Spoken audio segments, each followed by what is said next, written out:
Republican Congressman Matt Gaetz has never really given any kind of answer as to why he ousted Kevin McCarthy from his speakership last year.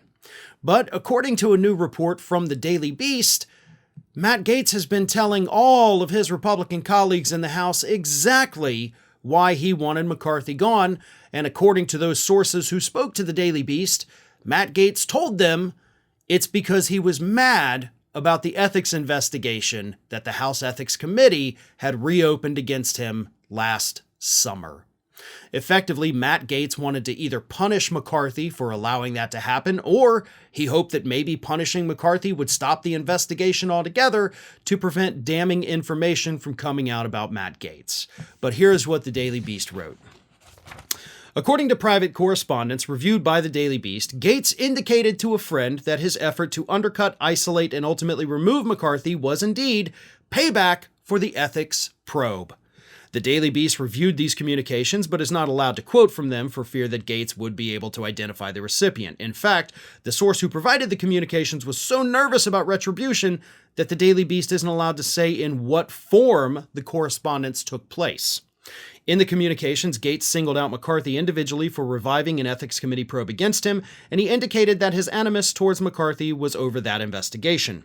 The beleaguered Florida congressman's anger over the revived probe was so strong that he rode his resentment all the way to history-making vote to remove McCarthy, steamrolling the majority of his GOP colleagues, concerned that his vanity project would cause serious long-term damage, and he did so with his signature Gaetz grin.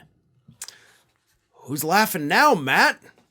Doesn't seem like you are, because as I reported just a couple days ago, we do know that the Ethics Committee has now reached out to additional individuals to come and testify. And since that first segment I did a couple days ago came out, it's now been revealed that one of the people that the committee has reached out to come testify as a witness is in fact the young woman that Matt Gaetz allegedly engaged in sexual activity with when she was a minor.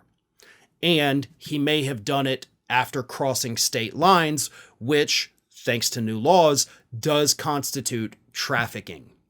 So Matt Gaetz is being investigated by the House Ethics Committee for possibly misusing campaign funds, possibly funneling campaign funds into his own bank accounts for his personal use, drug use, possibly distributing drugs to these women that he was engaging in activities with, and of course, the sexual activities themselves. So we do know, again, most of this came out after I had done that first segment on it this week, that the House Ethics Committee is in fact zeroing in on the sexual activity part of this now.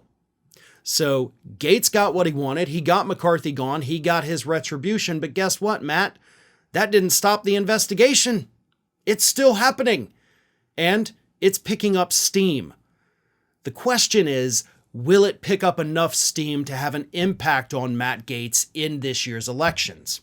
Now, I'm in Gaetz's district, and every 2 years when we have our primaries, Matt Gaetz always has a handful of primary challengers. So far, he's managed to beat all of them. But if we can get an ethics committee report on Gaetz's behavior before that primary in Florida, so we're under the gun here, but if we can get that, that might be enough to take out Gaetz in the primary, which is something that nobody's been able to do before. If it comes out after that, maybe it hurts him in the general, maybe not. This is a very conservative district that doesn't seem to care about these allegations against Matt Gaetz. If he's the only Republican, they'll still vote for that over a Democrat. But if they can choose somebody else to run in his place, maybe we got a shot at getting rid of Matt. So he may have won that battle against Kevin McCarthy, but in the grand scheme of things, it appears that he's likely to lose that war. Hi, everyone. This here is little Athena, and Athena would like to know why you haven't subscribed to Fair and Balanced yet. So please, don't let Athena down. Subscribe today.